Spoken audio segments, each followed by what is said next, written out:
అహం నిండిన హృదయానికి నెమ్మది లేదు, అహం విరిగిన హృదయానికి నెమ్మది ఉంటుంది. మిడిసిపడ్డోళ్ళని చూసి నువ్వు ఆవేదన పడొద్దు. అది ఇది పొందుకున్న వాళ్ళని చూసి నువ్వేదో పొందలేదని ఫీల్ అవ్వద్దు. వాళ్ళు అది పొందుతున్నారు, వీళ్ళు ఇది పొందుతున్నారని పొందుతున్న వాళ్ళు పొందుకున్నదేమీ లేదు. వాళ్ళకి మిగిలింది శూన్యమే, నీకు మిగిలేది శూన్యమే. కావాలంటే అడిగి చూడు, అర్థమైద్ది. గడిచిన జీవితాలు చూడు, అర్థమైద్ది.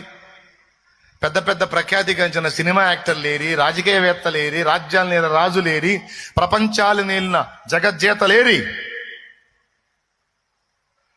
గుప్పెడు బూడిదగా మారిపోయిన వాళ్ళు కొంతమంది అయితే, బండెడు కట్టెల్లో కాల్చబడ్డ వాళ్ళు కొంతమంది అయితే, మట్టిలో మట్టిగా కలిసిపోయి ఈ రోజుకి ఎముకలు కూడా శూన్యమైపోయిన స్థితిలో కొంతమంది. ఏరి అహం నిండిన హృదయానికి నెమ్మది